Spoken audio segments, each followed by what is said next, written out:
Добрый день, уважаемые коллеги. Я рад приветствовать вас в пресс-центре Международного информационного агентства «Россия сегодня». Тема нашей сегодняшней встречи – ситуация в Сирии, военно-политическая ситуация, сложная, в чем причины, куда все это может привести. Примерно так можно это обозначить. Как вы знаете, 2 дня назад Турция при поддержке самолетов международной коалиции начала наземную операцию на севере Сирии в районе города Манбидж. Цель ее, как заявил президент Эрдоган, устранение угрозы, исходящей со стороны исламского государства и сирийских курдов. Сегодня утром поступило сообщение о том, что турецкая авиация бомбила отряды курдского сопротивления в районе города Манбидж. Власти Сирии назвали предсказуемые действия Анкары агрессией. В Москве также выразили глубокую озабоченность происходящим на севере Сирии и опасаются, что это может привести к непредсказуемым последствиям. При этом район города Манбидж и Джараблус – это не единственное место в Сирии, где, так сказать, ситуация крайне острая. В Хасаке уже 10 дней, как идут бои между сирийской армией и курдскими отрядами сопротивления. В Алеппо, все вы прекрасно понимаете, уже не первый месяц идет жесточайшая битва за овладение крупнейшим сирийским и важнейшим экономическим центром, в прошлом крупнейшим городом.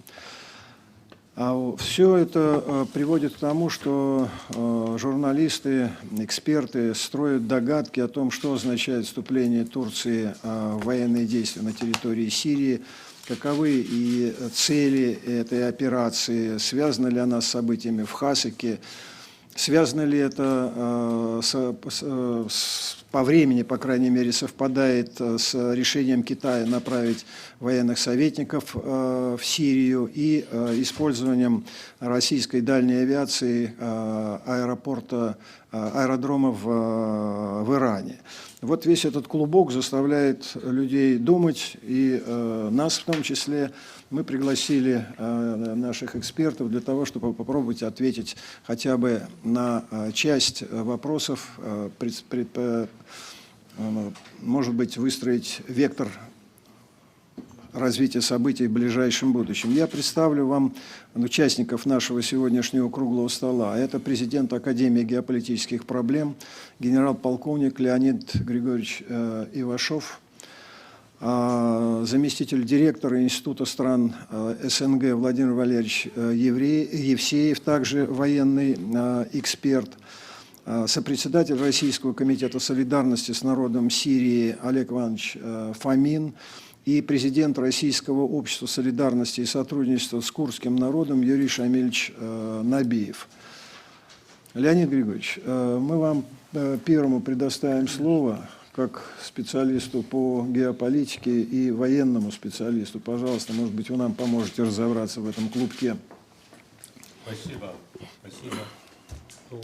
Военные первыми вступают в сражение, в том числе и на круглом столе, когда идет война. И поэтому нельзя сегодня вырывать сирийский контекст из общей ситуации на Большом Ближнем Востоке, и не только. Сегодня на Ближнем Востоке есть все признаки мировой войны. И вот то, что мы слышали, потому что основные ведущие державы задействованы вот в этом регионе. Здесь Соединенные Штаты Америки присутствуют, здесь присутствует Европа, здесь присутствует Россия, здесь присутствует, уже втягивается Китай. Вот. И что будет с Ближним Востоком, зависит от соотношения сил воюющих сторон, противостоящих сторон, и зависит от того, хватит ли нам всем разума остановить вот эту трагедию. Теперь, значит, что касается непосредственно турецкой акции. Ну, в политике мало правды. Всегда присутствует мало правды. Вот в этом вопросе с турецкой стороны правды вообще нет. Потому что борьба с ИГИЛ, отсылка там средств массовой информации турецких на то, что есть договоренность Эрдогана с Путиным, вот, все это ложь. Все это ложь. Президент России и Турецкой Республики обговорили принципиальный вопрос о действиях против террористических организаций, прежде всего против ИГИЛ. Но Россия согласия вот на эту операцию не давала и не могла дать, потому что Россия и президент Путин, прежде всего, строго чтят нормы международного права и, прежде всего, Устава Организации Объединенных Наций. Цель Турции, ну, я вам скажу ту информацию, которую я еще в 2011 году знал. Вот агрессия против Сирии, а я так это расцениваю, начиналась с территории Турции. Я знаю, где собирались там и представители, высокие представители ЦРУ, Госдепаша приглашали диссидентов сирийских в лице вице-президента, бывших вице-премьерами и так далее. Вот оттуда разгоралось. И подоплека этого вооруженного конфликта и изменение позиции Турции и лично господина Эрдогана в отношении Башара Асада, которого он только-только перед этой агрессией называл своим братом, фотографировались и так далее, произошла по экономическим причинам. Южный Парс, самые крупные мировые запасы газа 51 триллион кубов, 2/3 Катару, 1/3 Ирану. И Катар, естественно, американские, британские, другие компании получили большой интерес и видели огромную выгоду. И стали проектировать газопровод в Европу через ряд там арабских территорий и через территорию Сирии. Иранцы, естественно, предложили свой вариант, тоже через Сирию. Вот. И два вот этих проекта, это борьба прибыли огромных, больших денег, она привела вот к такому столкновению, потому что президент Сирии Башар Асад отказался пропускать вот этот катарский трубопровод через свою территорию. А Турция в этом проекте выступала вот этим вот оператором, который будет там подавать или не подавать газ в Европу. И вот вокруг этого проекта сложилась вот эта антисирийская коалиция. Она не против ИГИЛ. И для того, чтобы смести вот неугодные режимы, заставить их там в страхе соглашаться на любые предложения, вот была раскручена вот эта террористическая организация ИГИЛ, потом Джабхат ан-Нусра и еще десятки других. Вот в чем суть проекта. И вот сегодня для турок вот этот проект еще не закончился. Да, Россия вмешалась, Россия поломала эти планы, имея стратегическую выгоду, чтобы стабильный Ближний Восток был рядышком. У нас под боком, у наших границ не было войны. Ну, есть там и экономические, наверное, интересы и так далее. Вот. Но Россия пришла с целью стабилизировать ситуацию, нормализовать ее. Вот.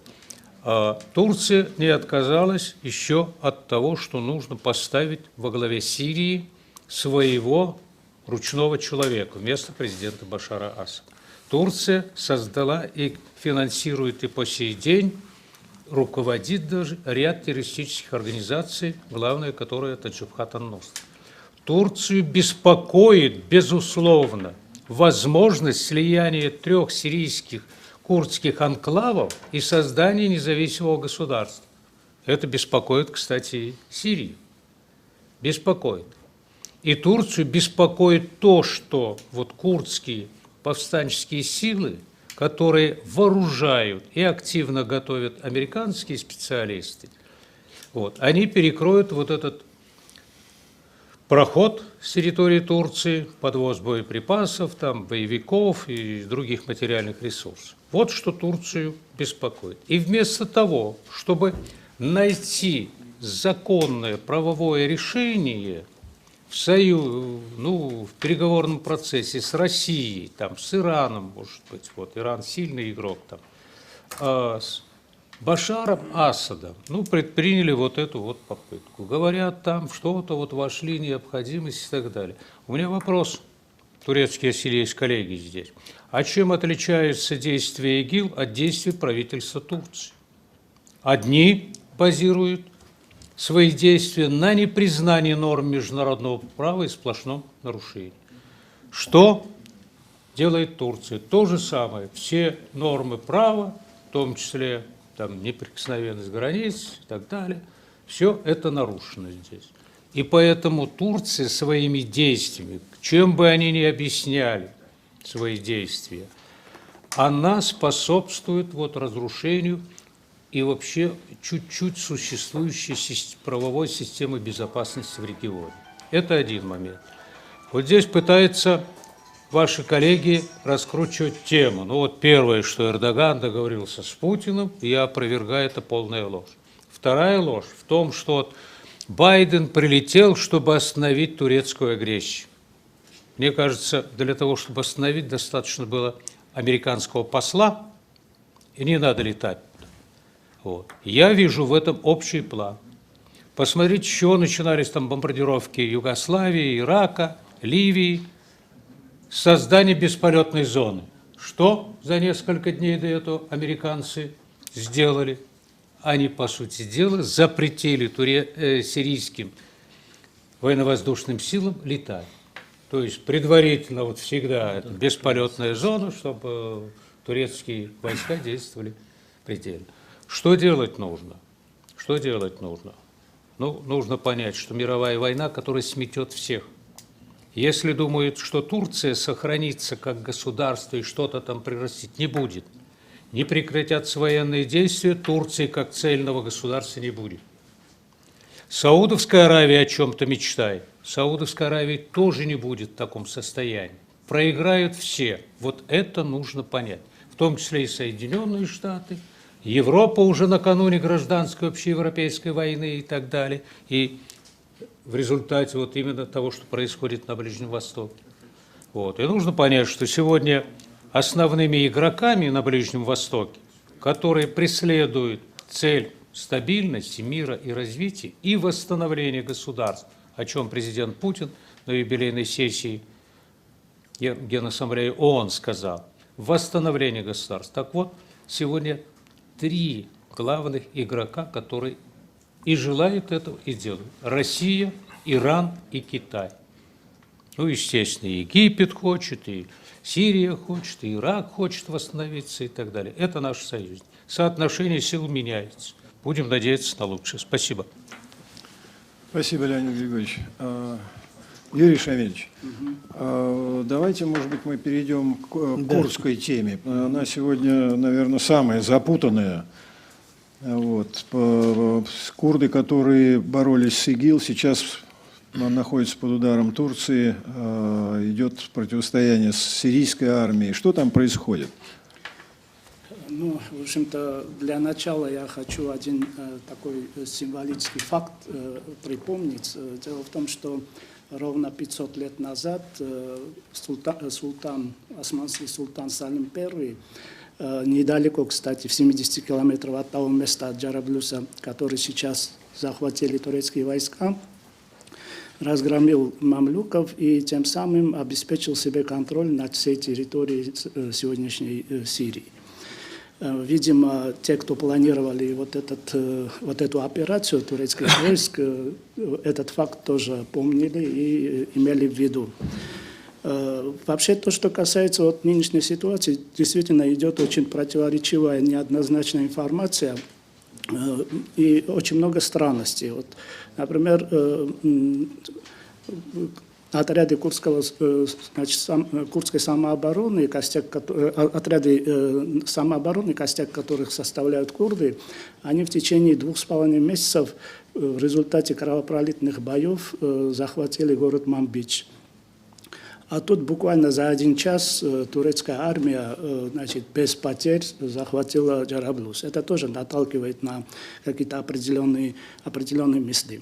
Сегодня утром я мониторил прессу курдскую, и там тоже информация такого рода. Если не курды, там не курдские источники заявляют о том, что курды отступают на западный берег, значит, Ефрата, то курдские СМИ, наоборот, сообщают, что они продвигаются к Джараблусу и даже захватили там несколько населенных пунктов.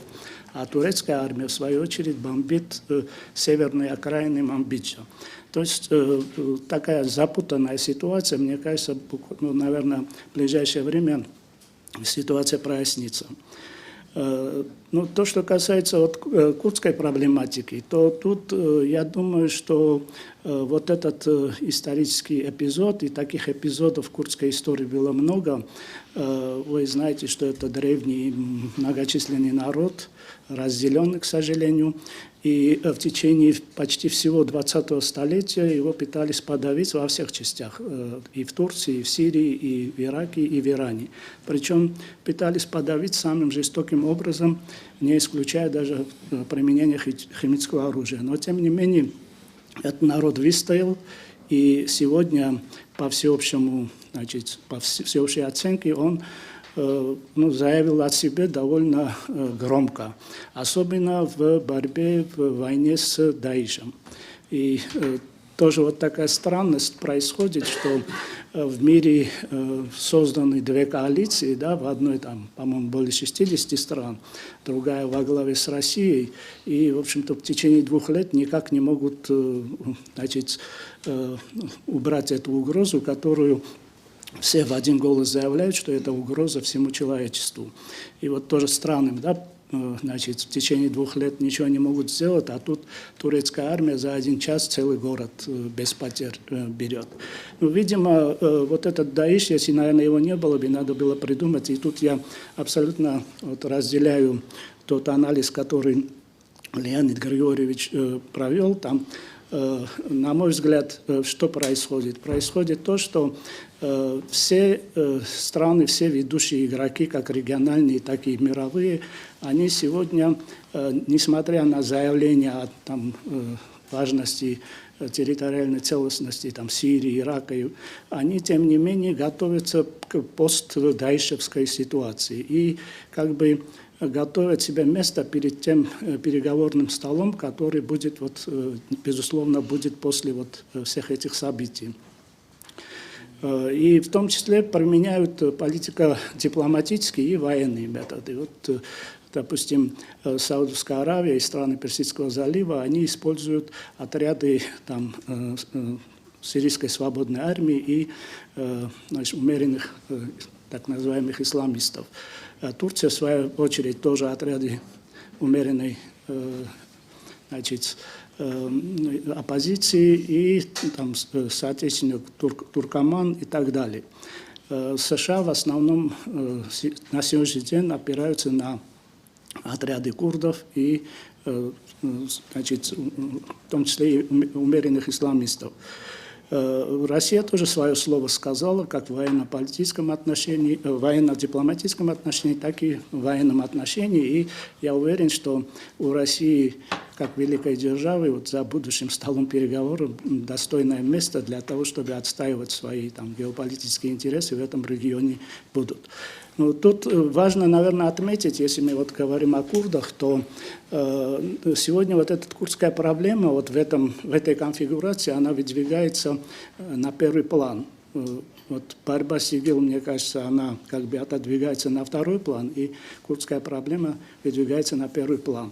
И если вот говорить теми рассуждениями и терминами, которые применил Леонид Григорьевич, можно сказать, что стабильность, вот, долгосрочная стратегическая стабильность в этом регионе без значит, удовлетворения справедливых требований от курдов, она просто невозможна. И поэтому, наверное, вот внимание к этой проблеме, она должна быть более четко выражена, в том числе и со стороны России.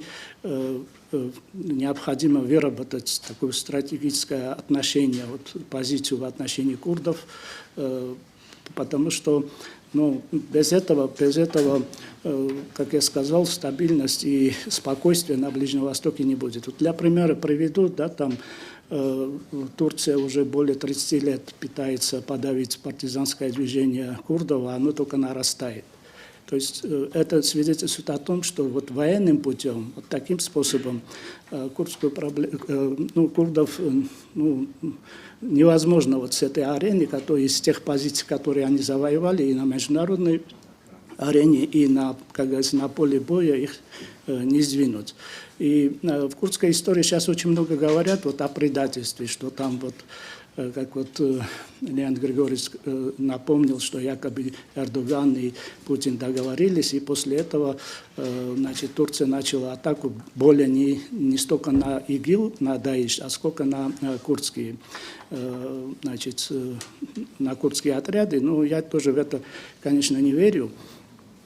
И в курдской истории было много, тем не менее, в курдской истории много было случаев, когда их вот так вот, извините за такое слово, использовали и потом бросали. Это и в 70-е годы было и в 40-е годы было. Но, поверьте, в настоящее время, я вот только недавно, несколько дней назад приехал из Курдистана, и тот дух, ту атмосферу, которую я там почувствовал, то вот стремление к реализации своих там справедливых прав, это не отнимешь. Достаточно вот просто посмотреть в глаза рядовым пешмерге, солдатам, которые вот только пришли с линии фронта, и можно убедиться, что этот народ сегодня так просто не отдаст то, что он сегодня завоевал. И международный авторитет в борьбе с Даишем, и территориальные приобретения, и вот все связанное с этим. Спасибо. Спасибо.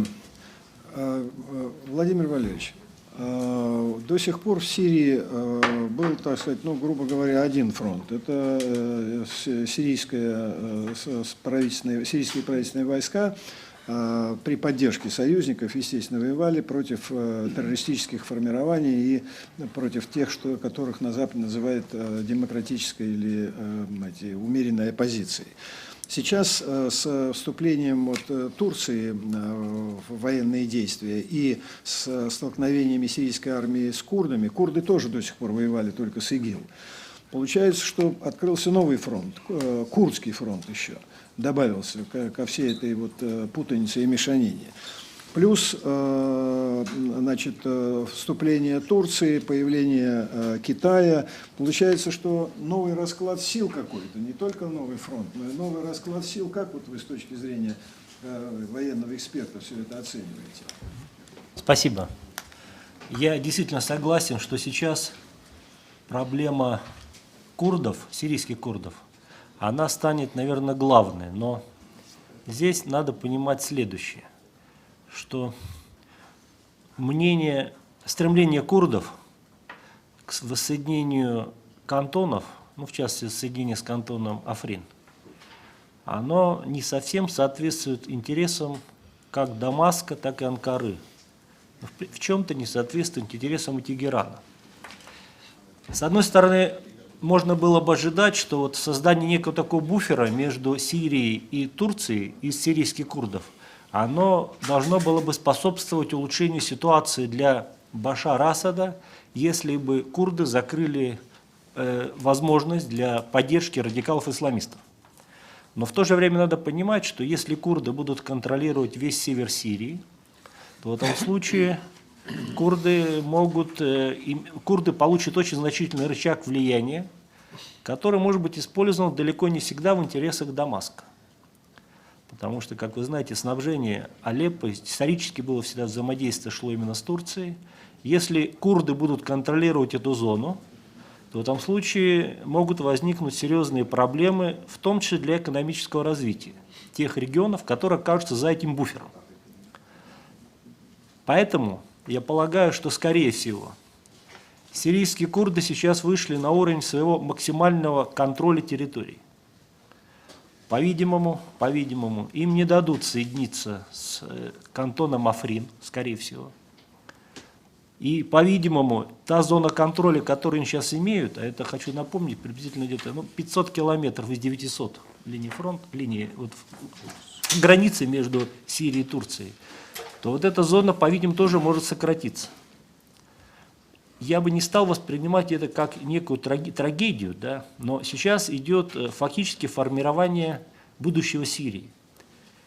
Я как бы потрясен был героизмом сирийских курдов. Считаю, что они очень много сделали в борьбе с исламским государством, но в то же время надо понимать, что в будущем Сирии федерализация сейчас не предполагается. И вот в этом как раз есть очень серьезная проблема, потому что можно по-разному учесть интересы сирийских курдов. Например, можно создать двухпалатный парламент и дать им возможность там участвовать. Да? Можно их пригласить в органы власти, но вопрос федерализации на повестке дня не стоит, и вот в этом возникает серьезная проблема. Второе – это контроль со стороны сирийских курдов над нефтедобычей. Хочу сказать, что эта проблема не только сирийская.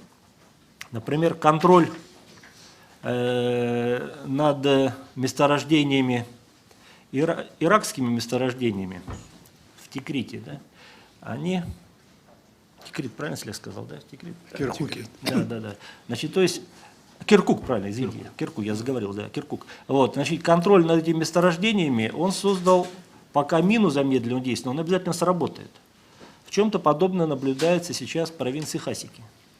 То есть вот это, то есть курды хотят однозначно это контролировать, в то же время далеко не все с этим согласны. И хочу заметить, что если посмотрите на зону расселения курдов сирийских, да, то они все-таки расселение идет пятнами. Нету сплошной зоны заселения с сирийскими курдами, периодически там проживают различного рода племена. Вот. И это ослабляет сирийских курдов, как и сам по себе недостаточно тесное единство курдов. Причем оно наблюдается не только в сирийских курдов. Посмотрите на иракских курдов, иракский Курдистан. Ведь посмотрите, насколько некоторой автономией пользуется, например, район Сулеймании. То есть вот эта вот невозможность объединиться полноценно, оно ослабляет сирийских курдов. Поэтому я полагаю, что сейчас, конечно, не надо воевать с сирийскими курдами, но надо с ними договариваться. Другой вопрос, что пока договариваться с ними не хотят. Но, наверное, это неизбежный вопрос возникнет. Теперь в отношении того, как будет развиваться дальнейшая ситуация на поле боя. Я полагаю, что сейчас у нас реально есть две коалиции. Одна коалиция, которая усиливается, это коалиция под руководством Российской Федерации. В эту коалицию сейчас постепенно входит Китай, который не исключает, по-видимому, использование ограниченных вооруженных сил на территории Сирии. Кроме этого, он возьмет на себя некие финансовые обязательства, что для России важно. Из-за этого восстановит свой контроль над нефтегазовой промышленностью после стабилизации. Да. Но Турцию я бы не стал однозначно ставить на сторону другой коалиции, которая возглавляет США, то есть антитеррористическую коалицию. Вы знаете, Турция частично из этой коалиции выпадает, потому что далеко не всегда совпадают цели. В Турции начинается некоторый процесс сближения не только с Россией, но и с Ираном. И вот в этих условиях Турция становится как бы участником одновременно. Ну, участником, соответственно, коалиции возглавит США, понятно, но в то же время никто не может исключать того, что она постепенно будет вовлекаться в коалицию, которую возглавляет Российская Федерация. То есть вот такой вот сложный очень получается динамика процессов. Вы знаете, я в чем-то все-таки верю в то, что диалог России и Ирана с вовлечением Турции возможен по Сирии. И здесь, опять же, к сожалению, с моей точки зрения, основой для такого диалога является все-таки курдский вопрос. Вот, то есть это фактически недопущение создания сирийского Курдистана. Но, тем не менее, вот это взаимодействие России, Ирана и Турции, оно позволит в корне поменять расклад сил. Ну, вот я могу сказать гипотетически рассуждая, да. Базирование небольшого количества российской авиации на базе Джерлик, да, это фактически исключает использование этой базы для интересов Соединенных Штатов Америки, учитывая размещение там ядерного оружия. Вот вы понимаете, то есть вот насколько все там тонко. Я не думаю, что мы сейчас стоим на пороге новой мировой войны. Сейчас идет изменение баланса сил. баланс сил в целом, если посмотреть Большой и Средний Восток, меняется не в пользу Соединенных Штатов Америки. Соединенные Штаты Америки фактически частично из региона уходят. В Афганистане осталось всего 9 тысяч военнослужащих вместе с союзниками. Соединенные Штаты Америки не ввели, как они хотели сделать наступление на Ракку. 3 тысяч военнослужащих там не появилось. Соединенные Штаты Америки, по-видимому, не будут увеличивать свое присутствие в Ираке. Вот. А следующая администрация может еще ускорить этот процесс. Поэтому вот это сокращение присутствия, понимаете, сокращение присутствия наблюдается даже в Центральной Азии. Вот посмотрите последний визит министров иностранных дел государств Центральной Азии в Вашингтон. На 5 государств, на 5 совместных проектов американцы готовы были выделить $15 миллионов. Вы сами понимаете, это ноль фактически. Понимаете? Это в то время, когда одному Узбекистану в 2001 году, когда он помогал бороться с Талибаном, ему в год выделили $300 миллионов одному Узбекистану. Сейчас на 5 проектов 5 государств выделили 15 миллионов. То есть вот такое сокращение присутствия США и невозможность их найти некую себе альтернативу в виде Турции, Саудовской Аравии, Израиля будут приводить к тому, что Россия реально в регионе будет усиливаться, как усиливаться будет Китай. В целом это способствует реализации той идеи, которую предложил Владимир Путин по созданию Большой Евразии. Это сопровождаться будет перенаправлением, в том числе экономических связей на страны АСЕАН, в частности. Развитие пойдет в рамках ШОС достаточно активно. То есть, получается, понимаете, идет вот изменение баланса сил на фоне общих процессов, которые для США складываются неблагоприятно. И самая большая проблема США в том, у них просто не хватает ресурсов, банально. Потому что если бы у них было ресурсов много, то они могли бы некоторые вопросы решить, но их просто сейчас нет. В таком количестве, которое они могли бы задействовать для кардинального изменения ситуации. Вот посмотрите по сирийским курдам. Приехал Джо Байден, да? Да, второе лицо в США. Кто его встретил? Ну, помощник губернатора, да? Очень высокий пост, да? Вот. Посмотрите дальше. Джо Байден говорит, мы поддерживаем то, что вы там ввели войска, но в реальности это, вот посмотрите, может ли турецкая армия воевать? Ограниченно может. Но если в турецкой армии было заменено 45% генералов и адмиралов и по 4000 офицеров, что это за боеспособность армии? Я вот не представляю, честно говоря. Ограниченно, да, ограниченно это можно. Например, можно ввести аж целый танковый батальон. Конечно, это можно. Можно нанести удар по Манбиджу. Конечно, это можно. Но вести масштабные боевые действия при такой убыли офицерского состава, это просто невозможно. Это же нарушило все управление вооруженными силами. Поэтому Турция сейчас реально не может идти на масштабное вторжение на территорию Сирии, просто для этого нет возможности. А сотрудничество с Россией позволяет Турции получить некую гарантию учета турецких интересов при будущем Сирии. Вот это вот я вижу. Поэтому, чтобы не увлекаться, хотелось бы вот на чем еще остановиться, что я думаю, что по-видимому, Турция будет постепенно закрывать границу для радикалов-исламистов. Вот скорее всего это произойдет. В этом плане уже видно активизацию другого направления поступления радикалов-исламистов, это иорданского направления. Скорее всего это направление будет усиливаться. Но оно не сможет заменить Турцию, это очевидно совершенно. Совершенно понятно, что такие государства, как Саудовская Аравия, будут вынуждены пересмотреть свой подход и по-видимому, будут вынуждены несколько скорректировать политику на переговорах в Женева-3 тех организаций, которыми они руководят, именно сирийскую позицию. Катар фактически выпадает из этой игры. И что получается? Получается, что планы Соединенных Штатов Америки оказались нереализованными. И Соединенные Штаты Америки реально будут ослабляться. Вот скорее всего так. А влияние европейских государств я тоже не стал бы преувеличивать. Посмотрите вот на участие Франции, например, достаточно ограниченное. Великобритания, да, конечно, хочет, но для Великобритании все-таки наибольший интерес представляет Ирак, а не Сирия.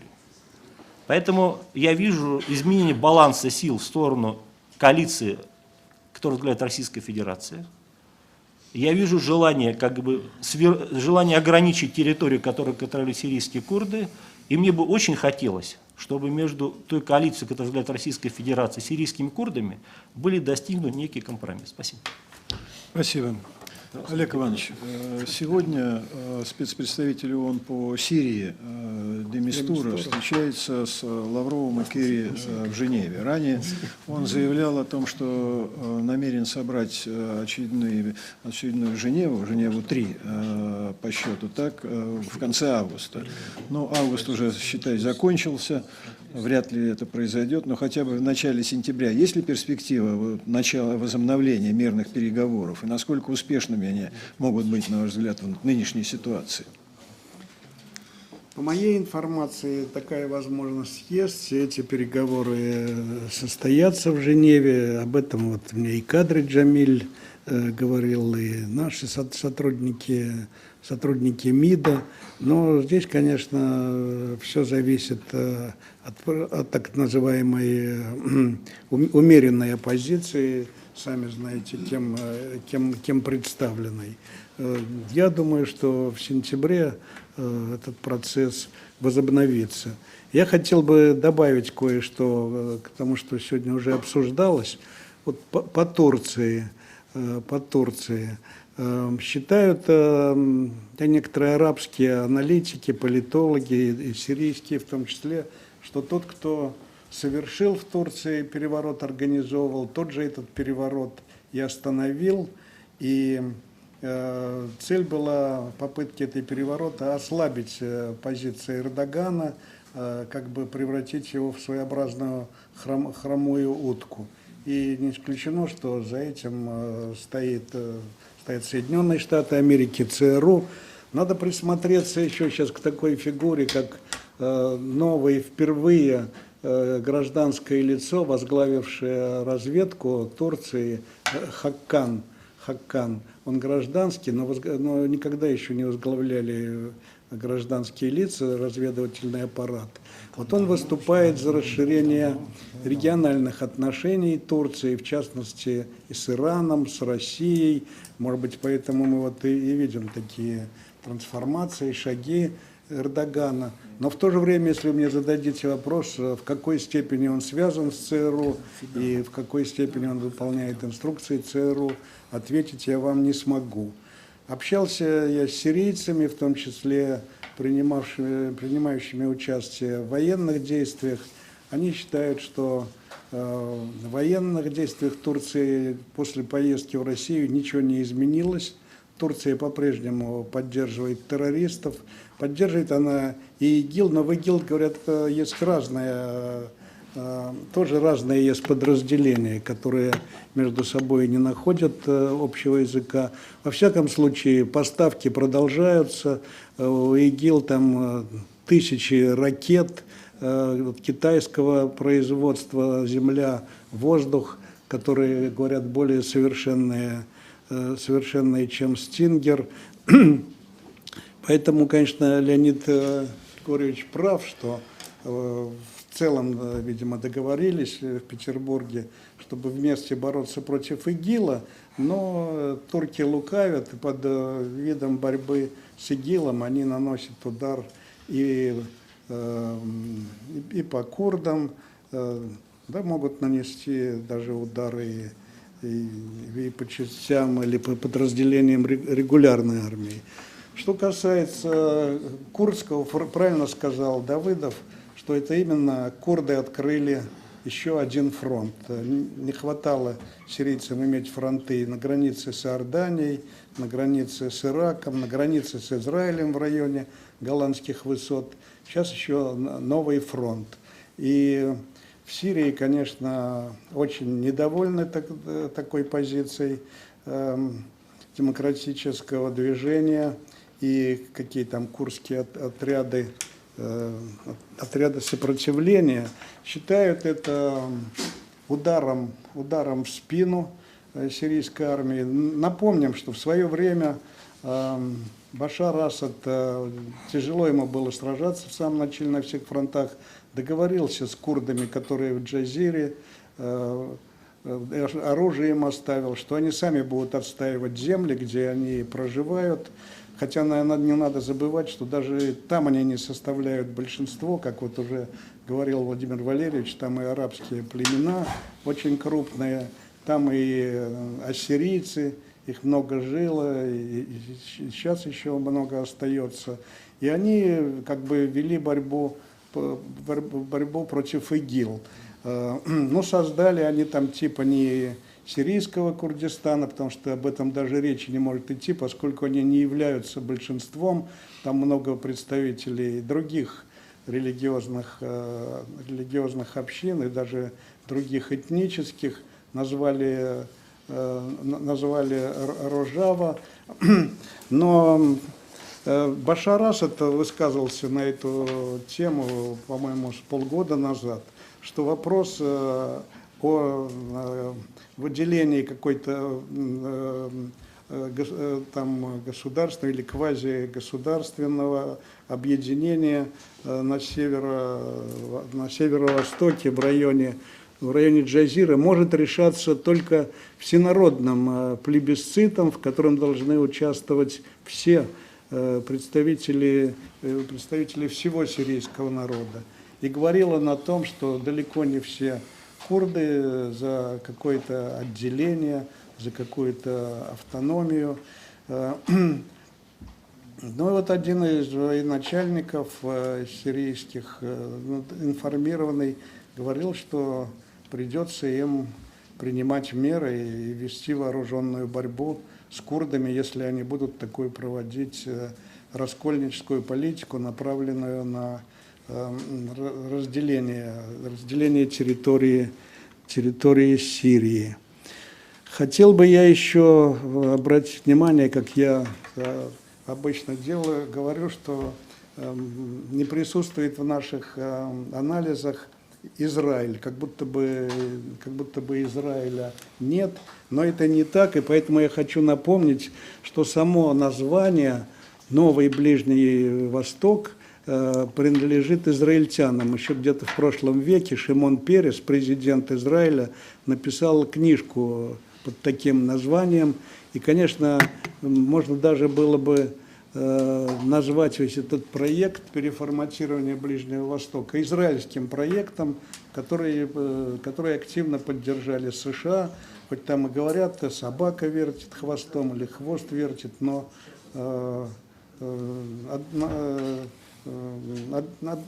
они проводят полностью друг друга, понимают и проводят в общих интересах политику на Ближнем Востоке.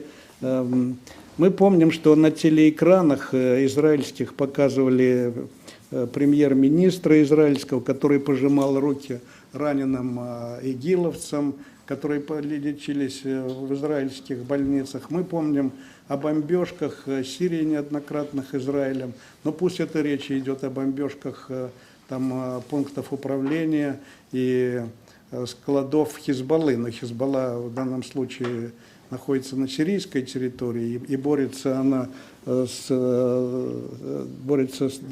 террористами. И, конечно, Израиль не заинтересован в разгроме ни ИГИЛа, ни Джабхат, ни одного теракта против Израиля в подтверждение этого со стороны не было, если не считать там нападения там, мальчишек некоторых на израильских бабушек, на мальчишек палестинских с ножами в руках, которых довели сами же экспансионисты, все расширяя и расширяя сеть своих незаконных поселений, как на западном берегу, так и в Иерусалиме. Ну и хотел бы я подчеркнуть большую личную роль Башара Асада, который вот уже, можно сказать, 6-й год руководит страной, руководит армией. Несмотря на военные условия, он еще и демократические реформы пытается проводить или проводит. Мы помним и выборы президентские, на которые ломились, чтобы проучаствовать и проголосовать за него беженцы из Ливана на границе ливанско-сирийской. Он и провел закон провел закон о партиях, провел закон о средствах массовой информации, об отмене чрезвычайного положения, несколько раз объявлял амнистии. И, в общем, он является достойным вождем своего народа, да и думаю, что будет очень высоко оценен впоследствии историей как выдающийся борец за независимость, честь, национальный суверенитет не только Сирии, а всех стран и народов в этом регионе. Но насчет Женевы я уверен, что будет, и все, которые участвуют, считают, что будет. И, конечно, все решается и на поле боя, но и без политического процесса нельзя обойтись, но политический процесс пойдет и в пользу Сирии, и в пользу наших интересов только тогда, когда будут одержаны успехи на фронте. Но, опять же, речь идет о степени поддержки военной той же Турции, того, что происходит в Алеппо, потому что боевики прибывают, и прибывают они с территории Турции при всем при том. Спасибо. Пожалуйста, если кто-то... Я хотел бы ответить Олегу Ивановичу по поводу ситуации в Хасике. Да, там почему-то здесь говорят, что якобы курды напали спровоцировали это дело. Но курдская точка зрения немножко другая, мягко сказать. Точка зрения сирийцев, да. Что это удар в спину. Курдская точка зрения другая. И в чем она заключается? Она заключается в том, что в Хасике начались вооруженные столкновения, как курды говорят, что это спровоцировали сирийцы.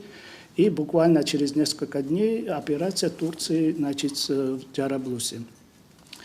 Курды вынуждены были из Манбиджа очень крупные свои силы перебросить в Хасике.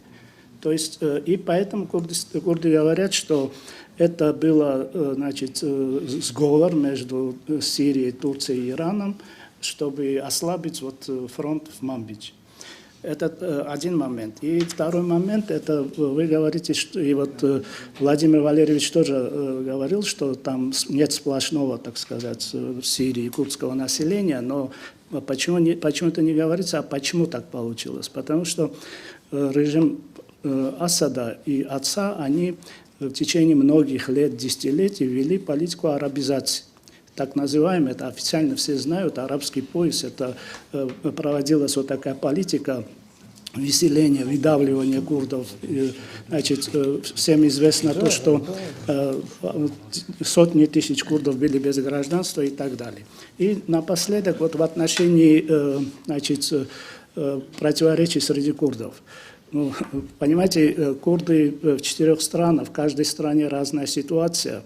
И внутри, естественно, курдского движения, конечно, есть разные мнения, разные течения, разные идеологические позиции. Было бы странным, если бы не было бы этого.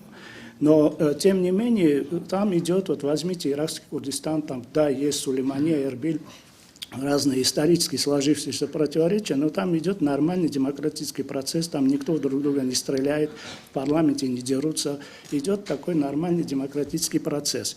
А то, что касается нынешней ситуации в Сирии, я думаю, что, конечно, есть противоречия между ПАЭД, Партией Демократического Союза, и руководством Курдистана иракского, но я думаю, что нынешняя ситуация, она создает хорошую базу для объединения. И это солидарность курды проявляли неоднократно, в том числе и в войне с Даишем. Вспомните Кобани, вспомните Шангал. И сейчас, если вы поедете на фронт с Даишем, то там, независимо, там на лбу не написано, какой курд из какой страны. Все вместе плечом с плечом воюют.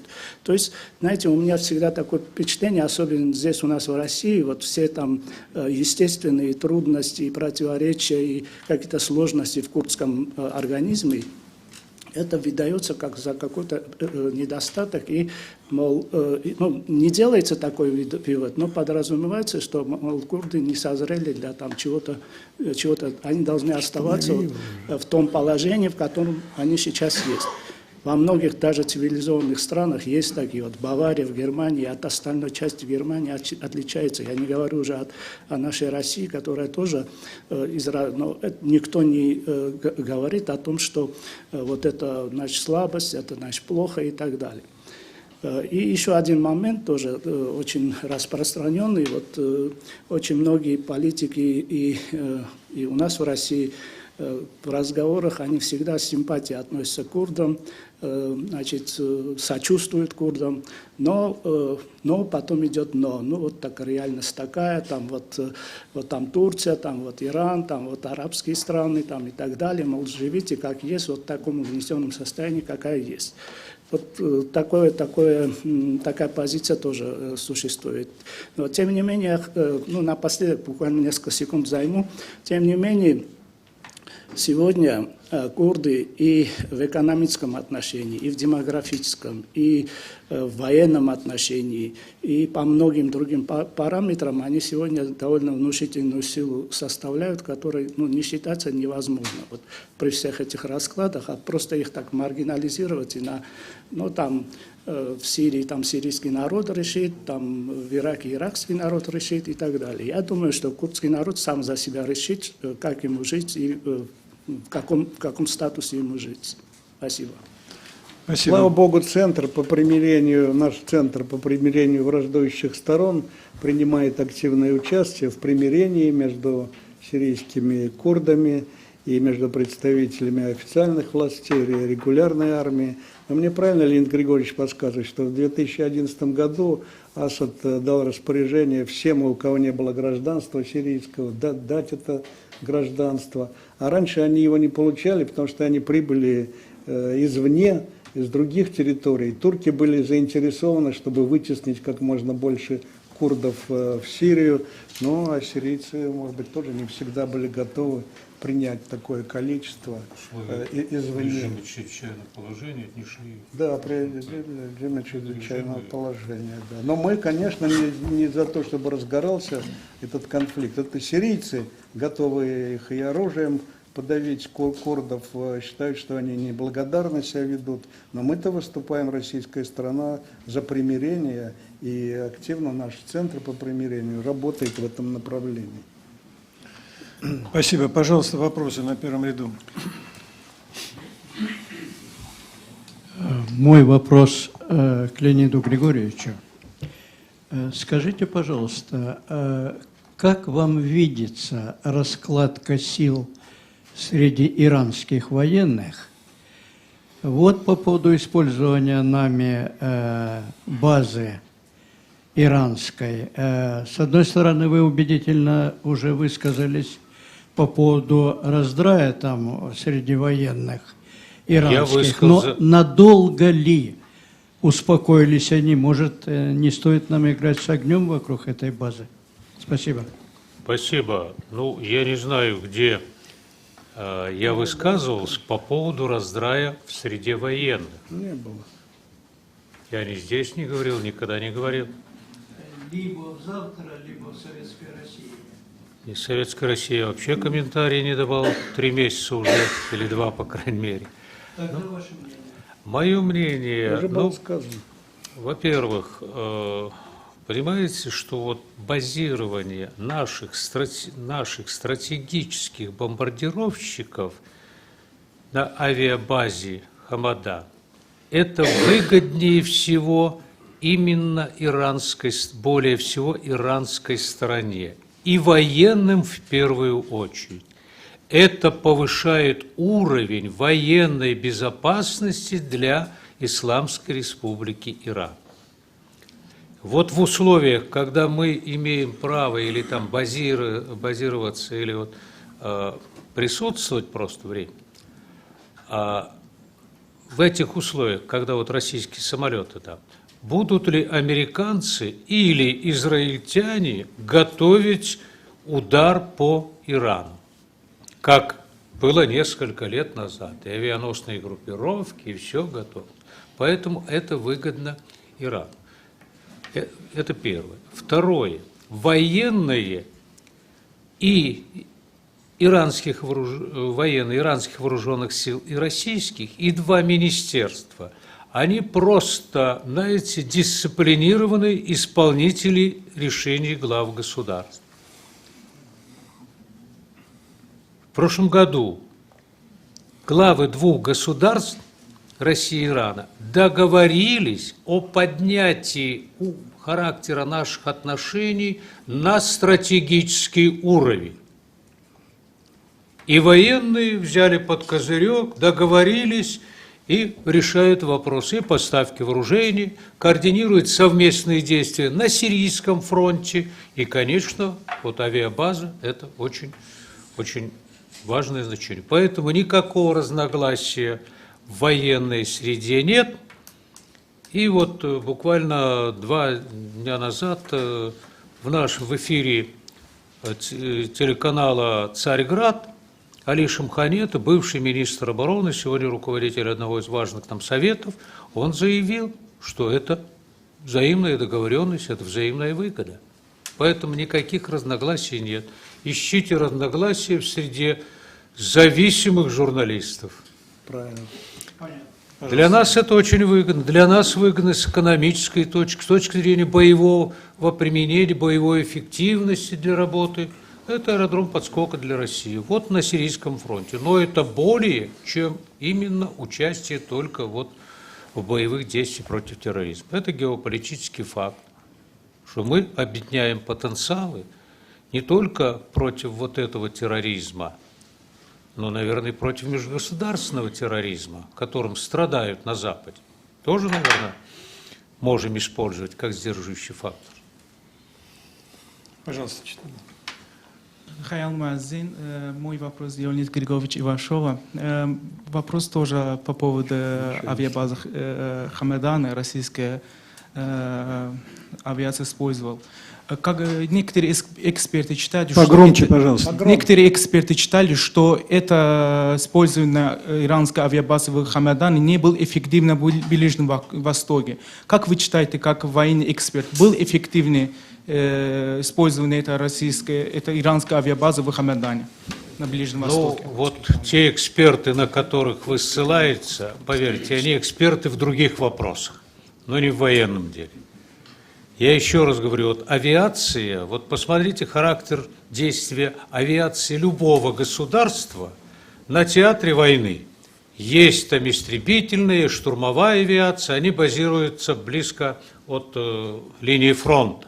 А есть дальняя авиация, они не могут базироваться там. Но они для того, чтобы повысить эффективность и по бомбовой нагрузке, и по экономии там, и по топливу, и так далее, они используют аэродром подскока. Сели, подзаправились, довесили, ну вот на базе Хамадан в 5 раз количество бомб увеличили. И атаковали, и вернулись сюда. Вот и все. Поэтому это не эксперты, которые говорят неэффективно. И далее я еще раз скажу, не будем забывать, что в Багдаде действует совместный координационный центр России, представителей России, Ирака, Ирана и Сирии. И будем честны, там в первую очередь идет обмен информацией, в том числе по объектам. И когда планируются удары вот наших самолетов по объектам террористов, то, скорее всего, здесь взаимодействие на штабном и разведывательном уровне. Так что это взаимодействие. А что плохого, когда и техники самолетов, и летчики друг с другом общаются, как профессионал с профессионалом? Я вижу только пользу для обеих сторон. Я немножко как бы дополню Леонида Григорьевича. Вот вы знаете, откуда возникла эта проблема? Проблема в том, что почему-то сразу подумали, что там Россия арендует военно-воздушную базу, и с нее будет очень долго работать. Вы понимаете, это было невозможно в тех условиях, которые мы сейчас имеем.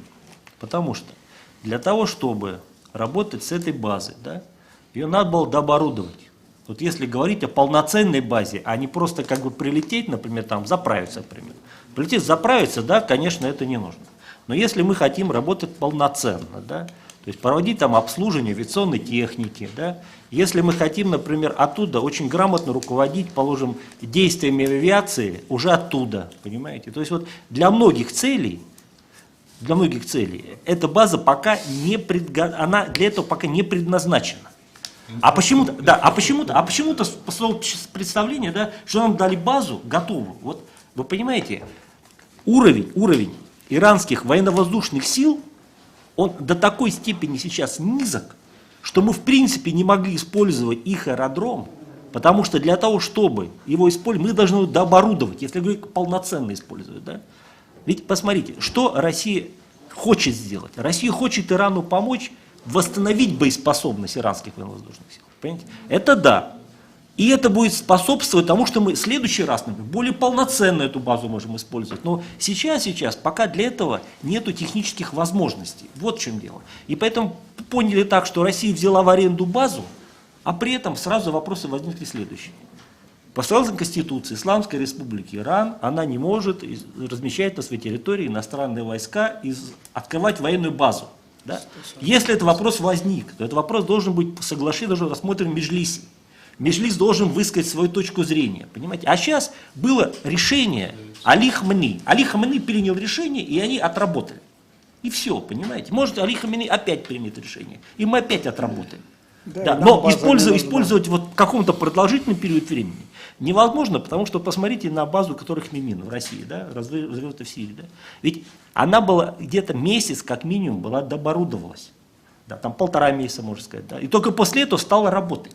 Туда нужно заводить огромное количество различного рода оборудования, имущества, понимаете? И после этого начинает работать. А тут, смотрите, статус российских военнослужащих не определен. А если инцидент?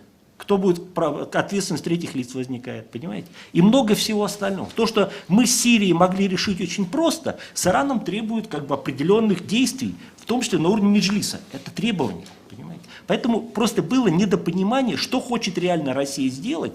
И сразу стали говорить, Россия арендует военно-воздушную базу. А Россия базу не арендует.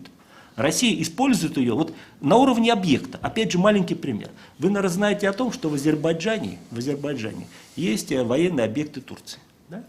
Турция это использует. Да? И она, в Конституции Азербайджана тоже запрещено. Запрещено создать военные базы.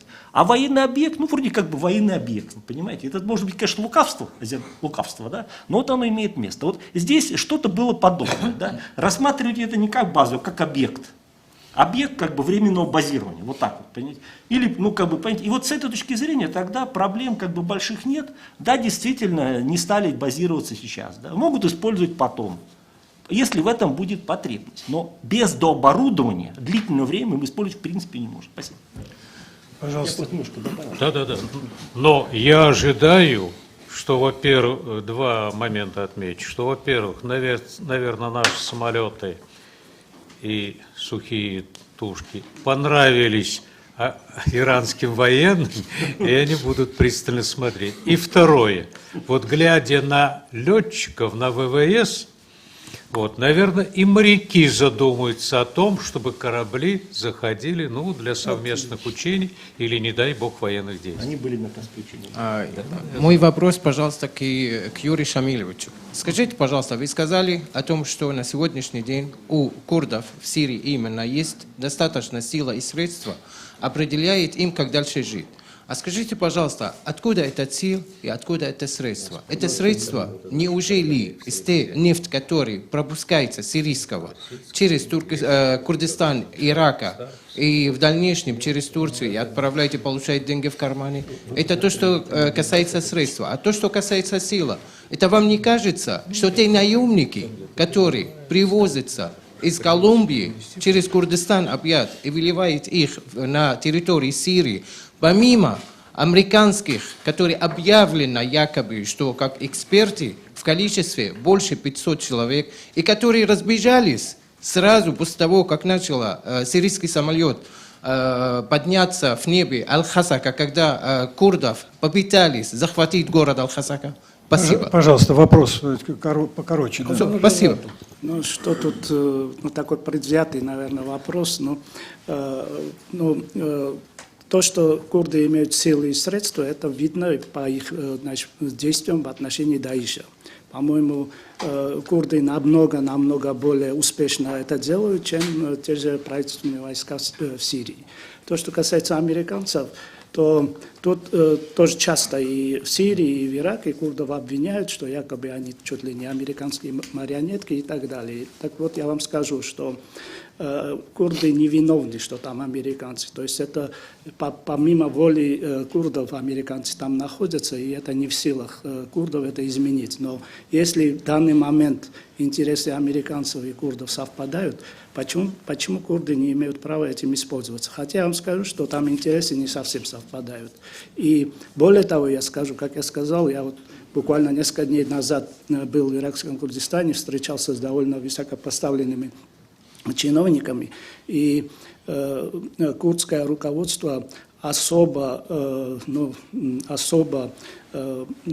ценит и дорожит отношениям, в том числе с Россией. И та помощь, которая в том числе и Россия оказывается курдам. Сейчас, знаете, для курдов уникальная ситуация сложилась, и американцы им помогают, и Россия. И просто, может быть, какие-то временные... Вот то, что сейчас в Турции произошло, вот, в Джараблусе, да, мне кажется, это эпизод, такой сюрприз. И таких сюрпризов во время вот этой кампании сирийской и даишевской мы видели очень много. И мне кажется, я уверен, таких сюрпризов еще много будет, в том числе и в отношении турок и курдов. Поверьте мне, а то, что у курдов есть силы и возможности самим жить и управлять собой в дружбе со всеми окружающими народами, это вот курдский менталитет и курдская история это доказала. В том числе и в иракском Курдистане, смотрите, там христиане куда бегут? Огромное количество, бежит на 4,5 миллиона жителей, 2,5 миллиона беженцев, в том огромное количество из Сирии. Не только курды, там 500 000 курды сирийские, и 1,5 миллиона сирийские арабы, и там иракские арабы живут на территории Ирака, и вы где-нибудь слышали какой-то хоть маломальский инцидент во время войны? То есть курды вполне могут самостоятельно жить, и, как и любой другой. Особенно курды, мне кажется, больше всего вот среди народов мира заслуживают того, чтобы самим определить свою судьбу. Это не значит там улететь на Луну. Опять-таки вместе с арабами, ассирийцами и так далее. А когда им сразу говорят, вот федерация нет, это нет, вот как было, так и пусть останется, там, это не устроит курдов, конечно. Я буквально немножко поясню, вот, там, с военной точки зрения, то, что вы говорите. Да? Курдские отряды пешмерга относительно эффективны, да? Тогда, когда они получают разведывательную информацию. Разведывательную информацию, соответственно, вы сами понимаете, кто-то должен им давать. Курдам дают и американцы. Раз. Второе. Когда их сверху поддерживает американская авиация. Два. Да. Вот это создает им некоторые возможности. Конечно, это не армия полноценная, где там есть, знаете, там есть разные рода войск, которые есть межродовое взаимодействие. Этого, конечно, нет. Да? Поэтому с этой точки зрения совершенно понятно, что если говорить о лобовом столкновении там, турецкой армии и отрядов пешмерга, да, которых американцы не будут поддерживать, я гипотетически рассуждаю, да, в этом случае понятно, кто победит. Вот. Но курды, они наиболее эффективны ведь не в проведении наступления, они наиболее эффективны при обороне собственных территорий. Вот где они себя показали очень хорошо. Вот посмотрите, что хотят американцы. Американцы хотят, например, да, чтобы сирийские курды наступали на Ракку. Сирийским курдам это абсолютно не нужно. Это не курдская проблема, там нету такого количества курдов, чтобы они туда шли и наступали, понимаете, а наступать в городских условиях это большие потери.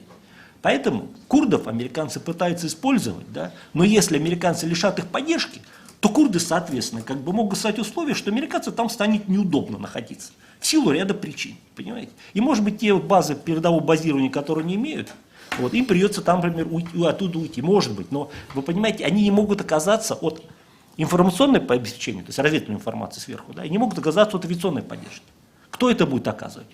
Если американцы это оказывать не будут, то будет искать, кто это будет оказывать другой, понимаете? Но есть вопрос такой, что если мы сможем договориться, то, может быть, не надо будет воевать с сирийской армией, воевать с сирийскими курдами. Я вот это считаю, это абсолютно неправильно. Есть общий враг, есть исламское государство, да? А то получается, вместо борьбы с исламским государством сирийская армия воюет с сирийскими курдами. Да? Есть Джабхат ан-Нусра, есть другие организации. То есть нужно, чтобы как-то договорились Может быть, договорились по территориям, да? Может быть, действительно не надо дальше наступать им на запад. Как-то договориться по территориям, да. Но не надо между собой воевать, вы хотя бы решите вопрос с радикалами-исламистами на собственной территории. А эффективность армии, конечно, это не совсем та армия, к которой мы привыкли в обычном плане. Но они в многом вытягивают за счет героизма, да, действительно. Они очень хорошо, они квалифицированы, но вы понимаете, квалифицированы на уровне вот этих вот отрядов, которые на самом деле полноценной армией не являются. Спасибо. Два момента можно, коротких, да?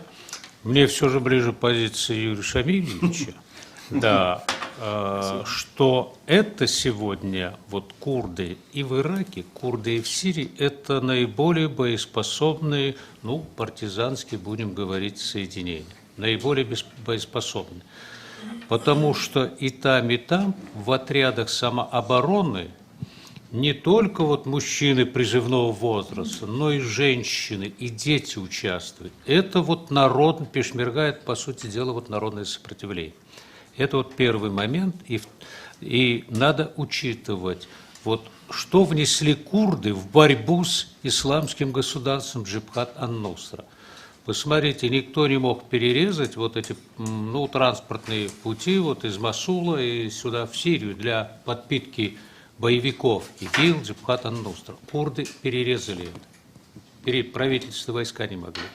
Ну и вот второй момент, который я хотел сказать, нужно, знаете, вот элитам и населению таких государств, ну, государств, где проживают курды, очень внимательно учить российскую историю, и особенно советскую историю, когда 200 различных национальностей, там, различных религиозных предпочтений, культур и так далее жили спокойно в одном государстве, и у всех людей, всех национальностей были равные права и в культуре, в образовании, в службе, в армии там, и так далее, везде. Вот. И все считали это государство своей родины. Вот эта история очень важна. И помнить, что даже в истории Российской империи второй государственной религией был ислам. Ислам, вот это нужно помнить. Поэтому не нужно делить по национальностям. То, что президент Башар Асад сделал в 2011 году, он, по сути дела, ну, не в полной мере, но уравнял курдов в правах с остальными гражданами. Да. И на будущее, вот когда говорят там автономии, вот в Сирии, я немножко там вышел за рамки, может быть, в Сирии там, конфедерация там и так далее. Курдам нельзя на это идти, нельзя раздражать. Правильно. Нельзя, потому что потребуют все малые там национальности, а потом сунниты, шииты, своих там автономий там, или еще чего-нибудь там, и так далее. И Сирия перестанет существовать, как сегодня нет Советского Союза. Вот все равны в правах, но равны и в обязанностях, и в ответственности. Вот этот принцип, наверное, к сирийскому варианту подходит. Пожалуйста, на втором ряду. Где? Да, вот второй ряд. Второй ряд, вот здесь второй ряд.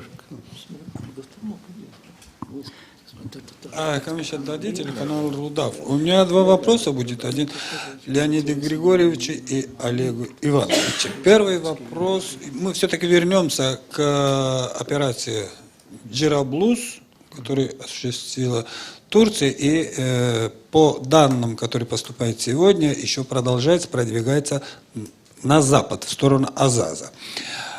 Все-таки была ли согласована эта операция с Россией? Вы сказали, что категорически нет. Но если бы не так, почему Турция не могла эту операцию провести, например, месяц тому назад, 2-3 года назад, 2 года назад, когда она с самого начала настаивала создать там буферную зону именно между Джераблусом и Азазом, который сегодня пытается осуществить или осуществляет. Второй. Вы сказали, что тоже при поддержке авиации международной коалиции, когда турки сами говорили, что при поддержке... Не при поддержке этого.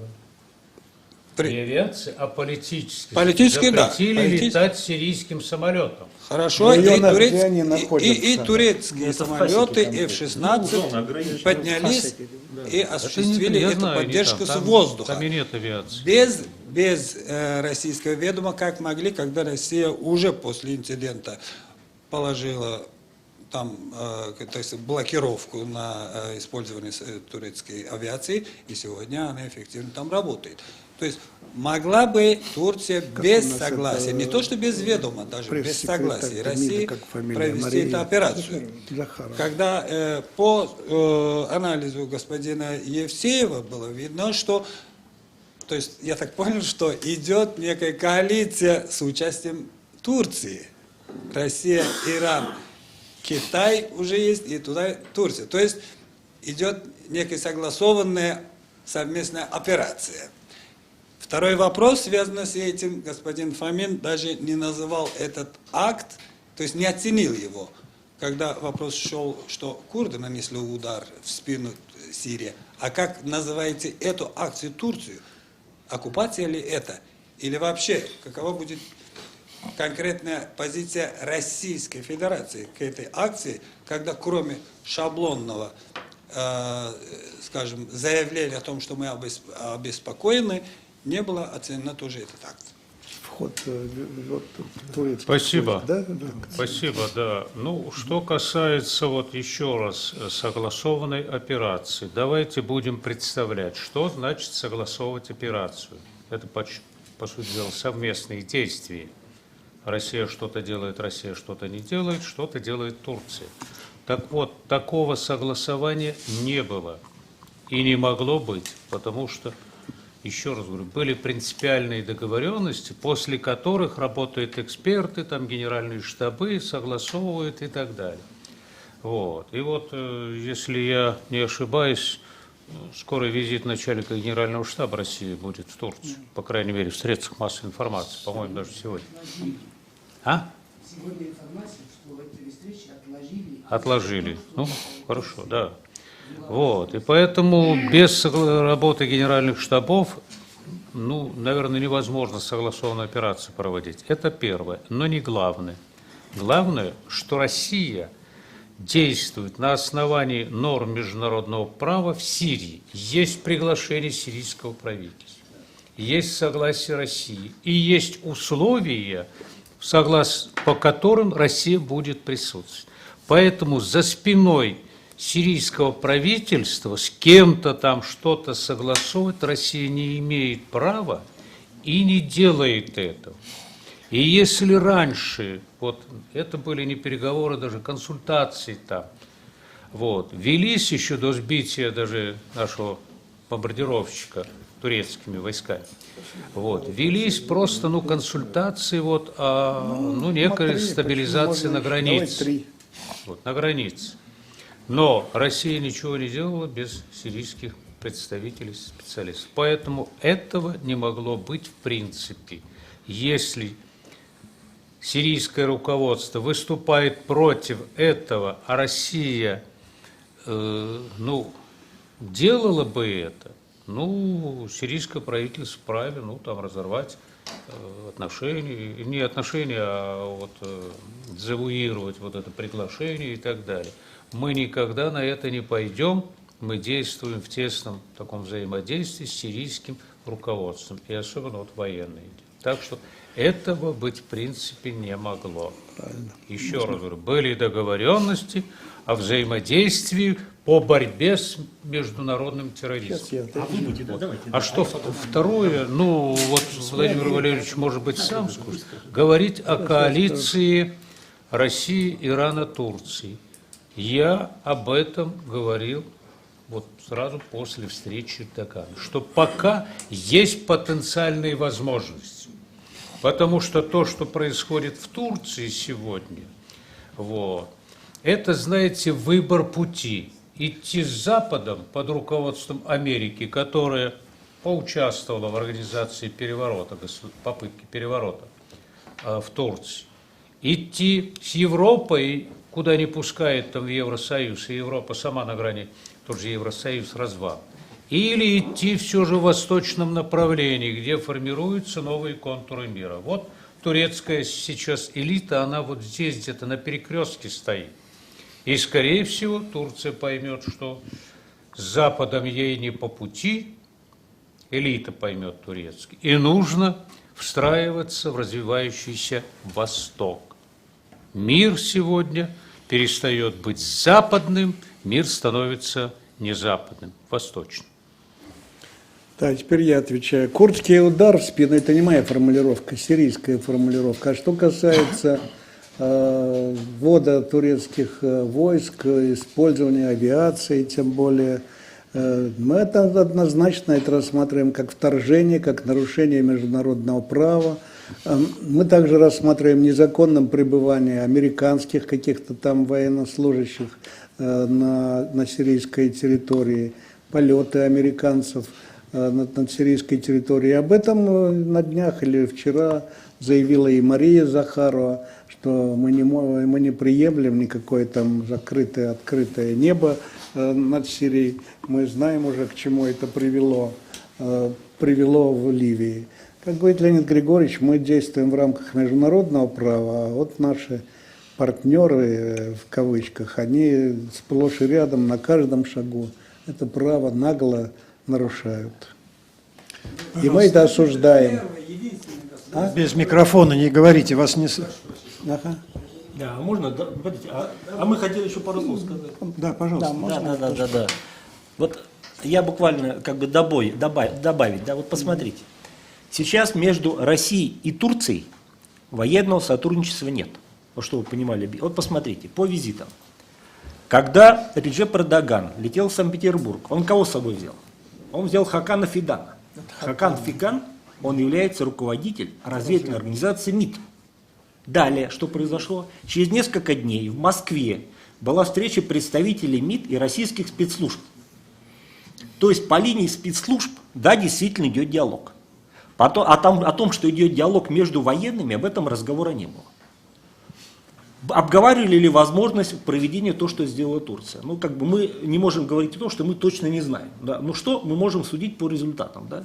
Да, действительно, пока были отношения у нас сложные, турецкая авиация не летала. Почему? Потому что в том числе закрывала система противовоздушной обороны. Значит, российская система, зенитно-ракетных С-400, с дальностью позволяет закрывать город Алеппо. Ну и чуть дальше имеет. То есть фактически турецкая авиация могла попасть под действие российской системы ПВО. Но в условиях улучшения российско-турецких отношений Россия не стала сбивать турецкие самолеты. Вы понимаете? То есть вот как бы вот решение вот такого рода, да, могло быть принято. Но это не значит, что мы своим взаимодействием. Что такое взаимодействие в военной сфере? Леонид Григорьевич правильно сказал. Это совместная разработка операций. Этого не было совершенно точно. Вот этого не было. Да? Была ли договоренность о том, что Турция может это сделать? Ну, наверное, могло проговариваться в какие-то действия Турции, но без взаимодействия. Теперь смотрите дальше, да, что получается. Значит, что могли далее обговаривать? Ну, вот если бы, например, даже договаривались, о чем должны бы договариваться? Сроки ввода войск? Территория, которую они вводят? Да? Ну, было ли это обговорено? Ну, информации нет совершенно. То есть я думаю, что Турция, здесь вот, как я выскажу свою личную точку зрения, да, Турция могла эту ситуацию использовать в своих интересах. У Турции свои интересы. Да? По некоторым данным, Реджеп Эрдоган в Санкт-Петербурге дал свое согласие на закрытие сирийско-турецкой границы для радикалов-исламистов. Вот по некоторым данным такое согласие было. Возможно, что он посчитал это достаточным для того, чтобы одновременно, положим, установить контроль над частью границы. Может быть. То есть здесь мы находимся в результате того, что мы не имеем полной информации. Но здесь не надо как бы думать, что Россия специально, как бы, что Россия вместе с Турцией планировала совместную операцию по вводу войск. Вот этого точно абсолютно не было. Такого взаимодействия не было. Но еще раз хочу сказать, что Турция могла и сама пойти на некоторые шаги, тем более к ним она готовилась в течение большого количества времени. 50-тысячная группировка была сформирована не вчера. Эти войска стояли очень давно, и планы боевого применения их были. Понимаете? Другой вопрос, что сейчас Турция не в том состоянии, чтобы вести масштабные боевые действия. Действительно, им это сложно в силу того, что просто офицеров выбили огромное количество. Но границу, я думаю, что той Турции, вот если брать безлежащую границу, да, ведь 40 километров от границы можно держать без авиации. Можно держать за счет прикрытия артиллерии собственной территории. Вот об этом сейчас больше идет, понимаете? То есть все-таки речь идет о каких-то локальных операциях, а не каком-то масштабном вторжении Турции на территорию Сирийской Арабской Республики. Можно? Я буквально пару слов вот по этому вопросу. Ну, действительно, я вот соглашусь с Леонидом Григорьевичем, что это, значит, Эрдоган и Путин договаривались о чем-то, и этот упор делался на ИГИЛ. И вот мои вот последние встречи с некоторыми представителями нашего МИДа, то есть эта операция, она еще не закончилась, и Россия просто смотрит, как будут дальше развиваться события. Если Турция перейдет вот какие-то так обговоренные, значит, границы, тогда, конечно, реакция уже более четкая последует. То есть сегодня Россия просто смотрит, как будут дальше развиваться события, потому такая осторожная, так сказать, реакция на вот это дело. Ну и не забывать официальное заявление МИДа России об обеспокоенности вот, действий Турции. Поэтому... И даже резче потом. Так, пожалуйста, на последнем ряду, и у нас еще будет два вопроса. Вот, да. Ну, если можно, тоже два вопроса таких вот уточняющих, но по сути. Леониду Григорьевичу первый вопрос. Значит, вопрос первый. Очень интересна вот эта красивая версия по поводу мотивации Турции относительно поддержки террористов, газопровод Катар. Вот, насколько мы знаем, просто вопрос, насколько вы критически вот эту версию изучали, потому что ну, вот есть сразу два таких уточняющих вопроса. Насколько мы знаем, у Катара, несмотря на огромные запасы газа, все-таки перерабатывающий промышленный сжиженный газ. Сжиженные природные газы – это большая разница в промышленности. И второй момент, все-таки мы видим, что Турция сотрудничает сейчас с Россией. Вот, насколько я понимаю, в газовой проблеме для Турции сейчас это выгоднее. Зачем воевать, кого-то спонсировать, если можно проложить Южный поток, это будет дешевле, это будет гораздо быстрее. И тогда какой смысл взаимодействовать с Катаром? Вопрос, вот, да. это первый момент по поводу, значит, вот этой вот версии, ваш очень интересный ответ был бы. И второй, вот по поводу, я услышал Владимира Валерьевича, значит, предположение по поводу нашего союза с Китаем здесь, в Сирии. Тоже интересно, на основании чего вы, значит, основываете это предположение, потому У нас тема не российско-китайские отношения. Давайте мы ближе к теме нашей. По Сирии, если по Сирии. По Сирии, вот, по Сирии. Я сейчас да, говорю если по Сирии, то если, давайте. да, я узнал сегодня утром, что там какие-то военные сотрудники Китая. Мне интересно, что они там делают, потому что мы видим, что Китай последние годы, несмотря на какие-то заявления, он все-таки очень самостоятельную политику ведет и позиционирует как сам центр силы. Вот, мы видим это и в Арктике, как он, значит, говорит, что мы имеем право там добывать энергоресурсы, и на Ближнем Востоке у него свои интересы. Мне просто интересно, откуда вот такие предпосылки, что может быть какой-то союз здесь с Китаем, и что не отстаивает собственные интересы, как центр силы. Понятно, да. Пожалуйста, Леонид Григорьевич. Да. Ну, что касается вот этого проекта, как причины развертывания военных и террористических действий. Но вы знаете, здесь просто надо внимательно, начиная с 2009 года, вот, читать информацию об этом вот проекте, различные варианты, а дальше анализировать, делать выводы. И вот я просто вам некоторые факты, совпадающие по времени и действию. Россия обеспечивает Европу газом в основном, да. Возникает вот этот проект, там сланцевый газ Америки еще не особый конкурент и так далее. Посмотрите, что начинается. Первое. Южный поток в России, Болгарии. Очень выгодный проект, она блокирует. Кто-то давит на Балкан. Второй момент. Башар Асад отказывается подписывать соглашение о пропуске через свою территорию. начинается, имитация цветной революции в Сирии.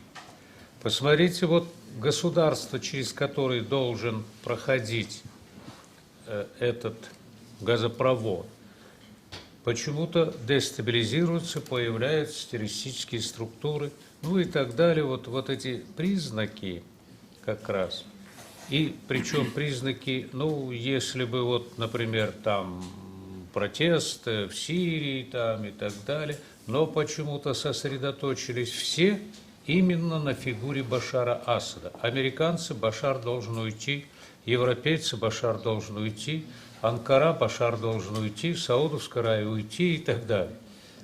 Чем им Башар Асад и так далее. Даже задействование курдов, честно говоря, и внимание к ним особое, под этот проект. Так что совпадение по характеру, по времени и характеру действия, оно позволяет, видеть. А теперь по составу участников я вам говорил, что был один проект, но Иран тоже свой проект. Посмотрите, кто на чьей стороне сегодня, эти коалиции, будем говорить, состав коалиции, кто на чьей стороне?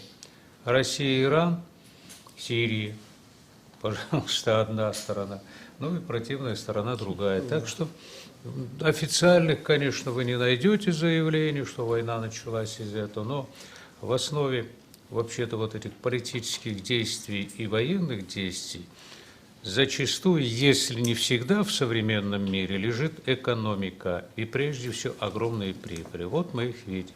Вы видите. Я постараюсь максимально коротко вам сказать по российско-китайскому сотрудничеству в Сирии. Оно основано на том, что до 2011 года Китай полностью контролировал нефтегазовый сектор Сирии. Имел значительные инвестиции, были вложены. Поэтому, соответственно, Китай хотел бы эти деньги хотя бы вернуть, либо продолжить использовать те месторождения, которые он разрабатывал. Поэтому интерес Китая был очевиден к Сирии.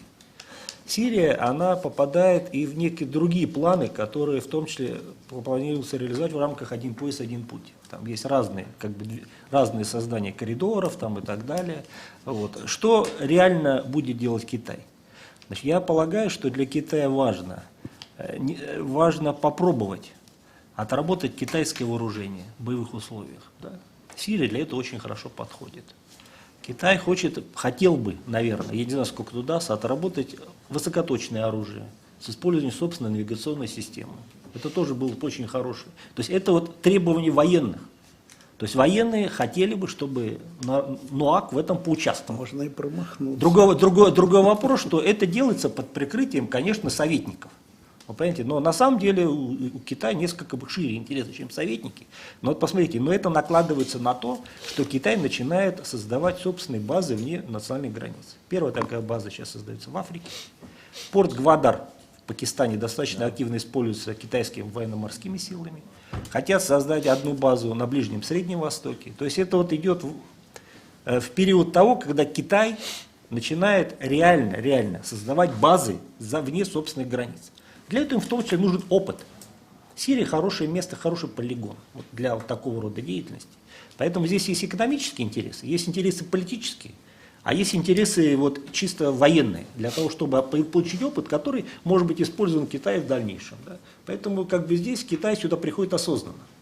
Я думаю, что Китай это сделает осознанно. Спасибо. Пожалуйста, последние два вопроса к агентству САН и потом вы.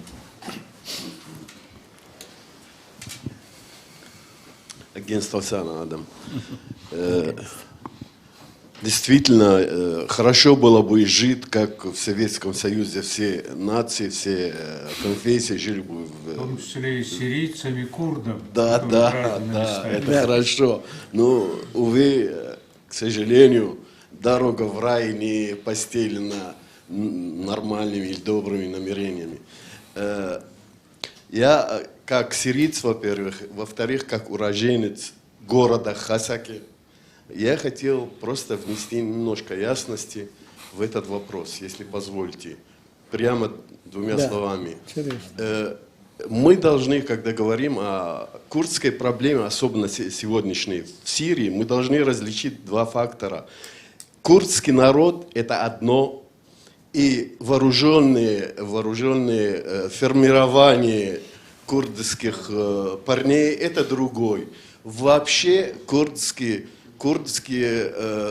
народ Сирии, половина почти находится сегодня в Курдистане Ирака, вторая половина или в Швеции, или в Германии, а в течение 5 лет около 1 миллиона мигрировало курдов из Турции в Сирии. 45 тысяч вооруженных парней турецких курдов сейчас воюют в Сирии. То, что происходит, сирийские курды ни при чем здесь. Это то, что пришлось из Турции. Теперь, вопрос такой задан, если позвольте. Я задаю именно зеркальные вопросы того, что было задано. Теперь создается такое мнение.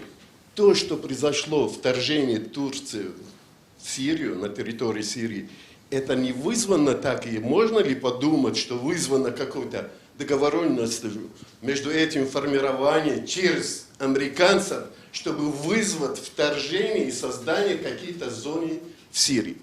Кто хочет отвечать, пожалуйста. Спасибо. Вопрос, не является ли это Для того, чтобы создать выполнением Вначале курдские отряды Турки договорились, чтобы спровоцировать ситуацию. выполнением американского плана, потому что вот эти вооруженные курдские формирования, они пришли из Турции. Пришли для того, чтобы затянуть турок по, понимаете, многоходовка такая. Ну, вы знаете, это все тайные договоренности, мы их не знаем, но нужно использовать прошлый опыт. Мы, например, то, что я близко знаю, много информации получал по косовским албанцам. И я даже албанцам, руководителям будущим, говорил вопрос: вы считаете, что американцы вас любят? Что американцы хотят вам счастья? Вы так считаете? Но они где-то говорят, да. Я говорю, 99% не найдут Косово на карте, американцев не найдут на карте, в том числе политик. Не нужно думать, что американцы идут и по всему миру кого-то хочет защищать. Американцы, а это ведь государственная политика, то, что происходит с курдами. Американцы и выпячивают, и защищают, и продвигают только свои собственные интересы. А кто принесет им интерес, это уже не важно. Завтра они его забудут. Это первый момент. И второй момент, что американцы в игре даже крупных государств, они всегда используют некий такой третий элемент, как инструментарий свой. И Аль-Каиду они создавали для того, чтобы там она воевала против советских войск, и в создании Талибана участвовали там, и так далее. И сегодня курдские формирования, им нужны как важный инструмент поддержания противоречий в этом регионе и дестабилизации в этом регионе. Пожалуйста, курды обостряют отношения с Турцией, понятно, все время, между Турцией и Сирией. Курды, действуя таким образом, они могут где-то и российские, и иранские интересы затрагивать и так далее. Так что это инструмент, как кто-то берет винтовку, из нее стреляет, политики берут дипломатические какие-то приемы, спецслужбы, они всегда создают эти. Так что эта игра однозначная американцев, но не ради курдов, не ради турок или арабов, только ради собственных интересов. Для этого спецслужбы получают десятки миллиардов денег, и они получают эти деньги не для гуманитарной помощи, а для проведения специальных операций. Спасибо. Да, пожалуйста. Я очень коротко. Вот вы употребили термины, да, сирийские курды, турецкие курды, там турецкие курды, там сейчас это там сирийские курды ни при чем и так далее. Но тоже для того, чтобы было бы понимание. Вот эта разница между турецкими и сирийскими курдами, ее никакой нет. Вы знаете, как было образовано нынешнее сирийское государство. Это когда по Багдадской железной дороге во время распада Османской империи через все курдские города, 17 курдских городов, это железная дорога, и граница сейчас в основном между Турцией и Сирией нынешней проходит через точку Камышли, этот Нусейбин возьми. Ну, это по-вашему не курдский, по-моему, курдский. Да. Давайте я закончу, отвечу на ваш вопрос. То есть смотрите, когда эта граница была проведена, вот тогда начали условно называть турецкие курды, сирийские курды. На самом деле это курды. И никакой разницы, там даже родственники и тут, и тут. Так что вот это употребление там сирийские курды, турецкие курды, это не совсем корректно в данном случае. Последний вопрос. Да, я вот буквально хотел вам еще пояснить. Вот смотрите, логика какая могла быть, да? Вы знаете, что Реджеп Эрдоган начал войну на территории Турции с курдами, да?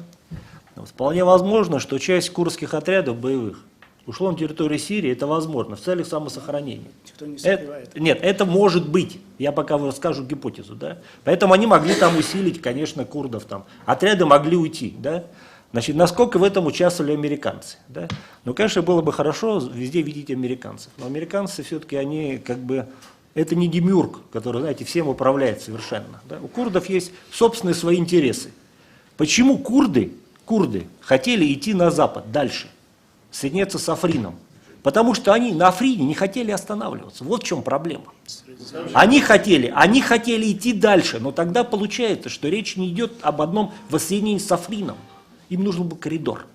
Для коридора, может быть, были использованы и турецкие курды, может быть, были использованы. Понимаете? Вот для этого может быть использовано. Нужно ли было это американцам? Ну, вы понимаете, здесь мы можем только домысливать. Потому что я говорю, что вот этот буфер, курдский буфер, по всей границе Сирии, он, вообще-то говоря, никому не нужен. Потому что он препятствовал бы развитию сирийских провинций. Я думаю, что из сирийского, их самим курдам, может быть, не так это нужно было. А в чьих интересах они работали, можно только догадываться. Спасибо. Пожалуйста, последний вопрос на первом ряду. Могли уйти, часть отрядов могли уйти. Српская газета «Новости». Я хотел бы свой вопрос задать генералу Ивашову. Мне интересует следующее. Сколько объективно можно верить Эрдогану? И что касается Сирии, и что касается отношения к России. Вопрос задаю, потому что 2 дня тому назад все мы читали информацию, что Эрдоган разговаривал с Порошенко. И он ему обещал, что и в будущем будет помогать крымских татаров. Конечно, не эти, которые лояльны. И второй вопрос. Я хотел бы Владимиру Евсееву, что касается, он сказал, это тоже писали газеты здесь, что встречались представители спецслужб в Москве, да. Было там между ними разговоров, это, что они много раз обещали Рамзану Кадырову, что этих людей со списка террористов они передадут России. Была эта тема вообще на террористы с Кавказа, которые нормально проживают в Турции, и их оберегают там спецслужбы.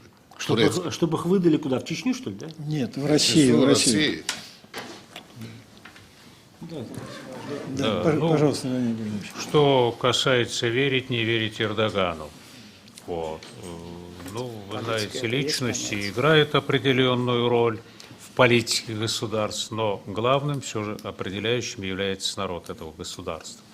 И вот вопрос нужно задать турецкая общественность, турецкому народу верит или не верит он, вот той поддерживает или не поддерживает ту политику Эрдогана, которую он проводит. Верить в политики, мне кажется, это опасно. Мы уже один раз господину Эрдогану поверили, не мы лично, да, вот, и обратные получили действия. Но нужно надеяться и уверовать в подписанные, достигнутые трудные договоренности и в реальные шаги по их реализации. Вот когда мы это увидим на деле, вот, тогда, наверное, будем верить и лично господину Эрдогану. Пока мы видим, что те договоренности принципиальные, которые были достигнуты, ну, реализуются или слабо, или вообще никак, или реализуются, как в случае с операцией против курдов, там, сирийских курдов, они реализуются наоборот. Вот в бизнесе, да, может быть, что-то идет лучше, да. Поэтому посмотрим, что будет в реальности. Для России в отношениях с Турцией главная проблема, которую нужно решать, это вопросы безопасности, национальной государственной безопасности Российской Федерации и прилегающих регионов, в том числе безопасность на Ближнем Востоке. Вот тогда, если вот включится господин Эрдоган вот в стабилизацию ситуации, борьбу, реальную борьбу с террористом, а не так, как он одних террористов поменял на других, и, да, вот, тогда мы поверим. Ну, буквально вот два слова, да. Во-первых, проблема крымских татар. Для Турции проблема крымских татар – это проблема внутренняя, а не внешняя. Вот просто поймите разницу. Да. На территории Турции проживает до 1 миллиона крымских татар. Они чрезвычайно активны. Поэтому Эрдоган на это не может никак реагировать, не может на это не реагировать. Да? Но из этого не следует, что нужно верить всему, что говорит Реджеп Эрдоган, когда он где-то встречается. Надо судить по делам. Вот что реально Турции нужно от Украины, я могу сказать. Украинские специалисты, которые сейчас нужны для турецкого оборонно-промышленного комплекса, они туда идут потоком. Создают танк Алтай, например, и так далее. Этот поток будет продолжен. Да? Будет ли реально Турция помогать Украине? Конечно, не будет. Ну, сотрудничество какое-то будет, но надеяться на то, что, что какой-то еще альянс будет турецко-украинский против России, это полная глупость. Понимаете, это такого абзаца не будет, потому что для Турции, Украина – это государство более низшего уровня, понимаете. Она может его использовать, когда будет нужно, и когда нужно, от него откажется, понимаете.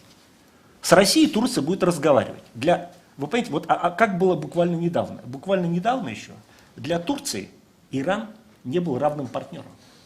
Вот в чем была проблема. Турция была готова говорить с Россией, но Иран воспринимался как государство более низшего уровня, и поэтому она не хотела говорить с Ираном.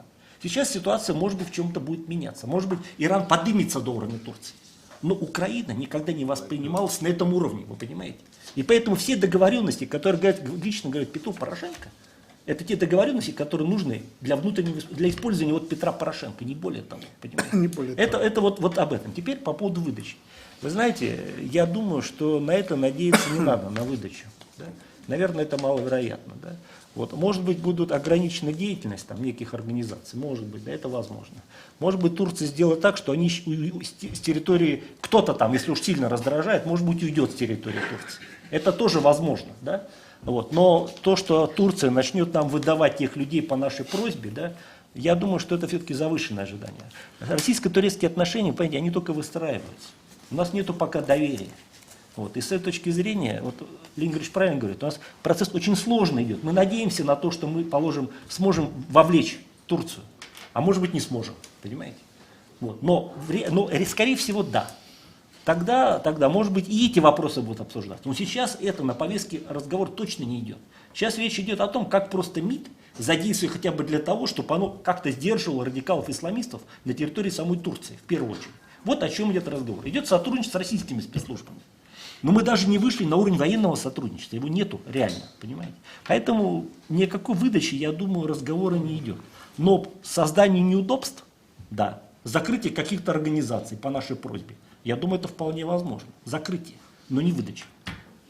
И маленький момент, завершаем. Нужно все же видеть, насколько Эрдоган самостоятелен в принятии решений. Да. Он или Хакан.